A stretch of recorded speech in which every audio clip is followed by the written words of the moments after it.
Warahmatullahi wabarakatuh. Bagaimana kabarnya hari ini anak-anakku yang solih dan solihah? Alhamdulillah, luar biasa. Allahu Akbar. Yes. Oke anak-anak, sebelum memulai pelajaran, mari kita berdoa terlebih dahulu ya, dan juga ice breaking. Tolong perhatikan ya.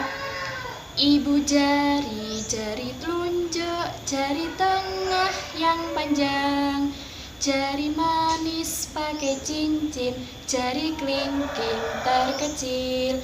Ku berhitung 1, 2, 3, 4, dan 5. Angkat tangan, buka tangan, mari kita berdoa. Oke anak-anak, mari kita berdoa terlebih dahulu.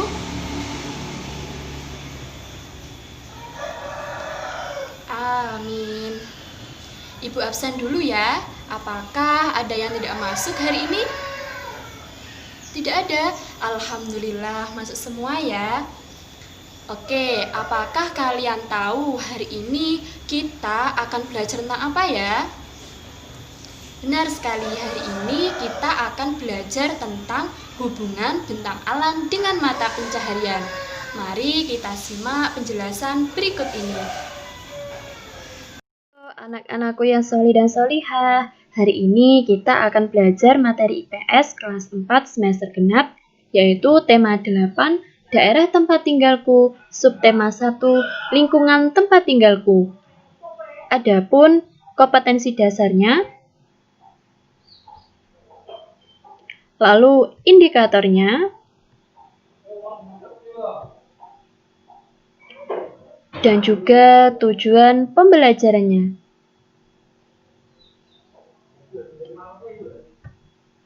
Yaitu mengenai hubungan bentang alam dengan mata pencaharian. Tahukah kalian apa yang dimaksud dengan bentang alam?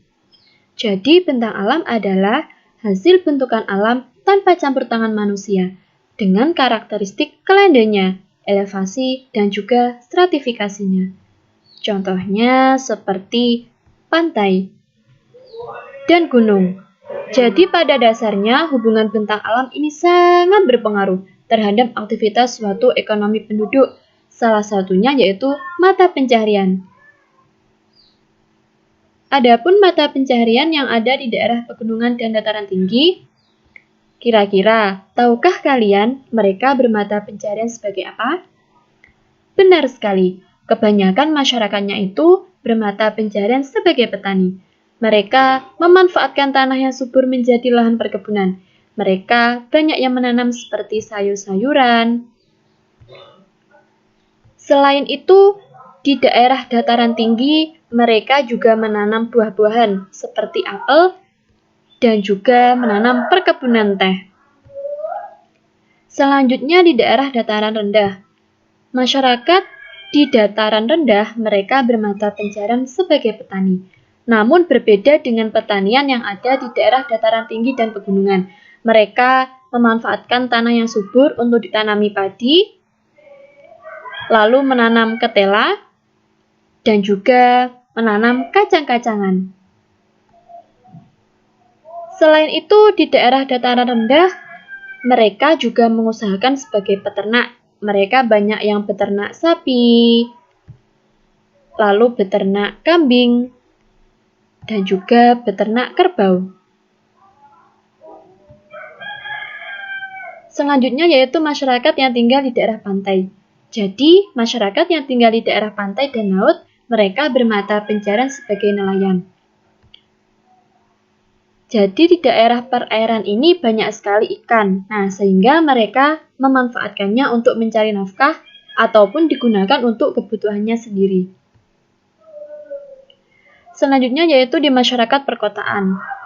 Tahukah kalian masyarakat perkotaan itu kebanyakan masyarakatnya itu bermata pencaharian sebagai apa? Benar sekali. Masyarakat perkotaan umumnya bermata pencaharian sebagai pegawai bank. Selain itu, masyarakat perkotaan juga bergerak di bidang pegawai kantor dan juga di bidang industri. Masyarakat perkotaan biasanya jarang sekali memanfaatkan sumber daya alam secara langsung untuk memenuhi kebutuhannya. Karena lahan-lahan yang ada di sebuah perkotaan sudah berubah menjadi permukiman penduduk yang padat dan gedung-gedung bertingkat. Sehingga masyarakat perkotaan tidak dapat menanam sumber daya alam yang ada. Akhirnya, masyarakat perkotaan membeli sumber daya alam tersebut yang dipasok langsung dari sebuah pedesaan.